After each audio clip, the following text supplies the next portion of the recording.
Welcome to Whispers of Kitana. In today's story, memory becomes a prison, and the mind begins to whisper truths no one else remembers. Listen closely, and don't forget to subscribe before you forget why you're here.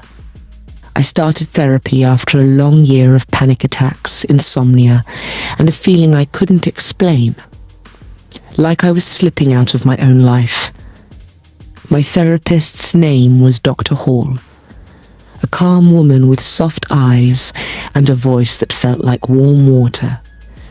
I remember everything about our first session, the ticking clock behind her, the faint smell of lavender, the way she folded her hands and said, "Tell me what brought you here." And I did. I told her everything. I told her about the shadows I kept seeing at the corner of my vision, about waking up in places I didn't fall asleep, about losing time, hours disappearing from my day. And she listened. She wrote notes. She asked questions. She nodded slowly and said, "We'll figure this out together." I left the session lighter, relieved. Finally, someone understood. The next week, I showed up for my appointment. Dr. Hall opened the door, looked at me with polite curiosity and said, "Hi, have we met?" I laughed, thinking it was a joke, but she wasn't smiling. "This is your first session with me," she said. "Please, come in." My stomach dropped. I told her that we talked last week for an entire hour. She shook her head. "I didn't have any appointments last week, and I've never met you before today." I described the room, the clock behind her, the lavender scent. She looked disturbed. "There is no clock in here," she said quietly, and she was right. The wall behind her was completely empty. I left early that day, but I came back every week, and every time she acted like she was meeting me for the first time. I started recording our sessions on my phone. But when I checked the videos later, all I saw was an empty chair in an empty office. No therapist. No me. Just the sound of faint breathing. I confronted Dr. Hall. Not the one I remembered. The one who kept insisting she'd never seen me before. "Something is happening to me," I told her.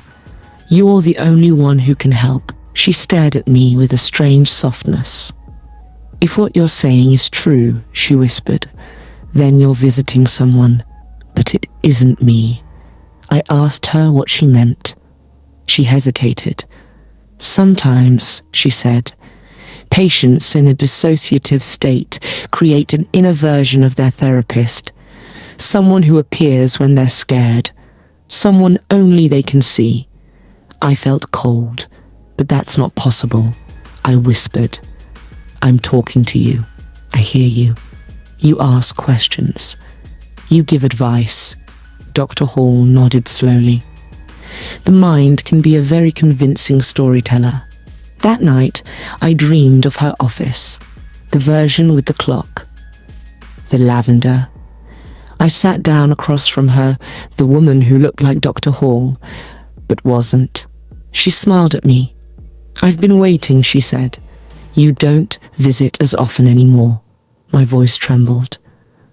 "Who are you?"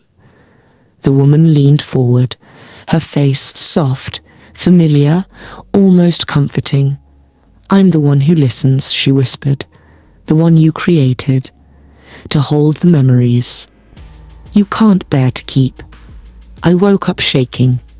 The next morning, I got a call from the real Dr. Hall. "I need you to come in," she said. "Something has changed in your file." When I arrived, she showed me her notes, pages of handwriting that wasn't mine and wasn't hers, words written over and over. She remembers.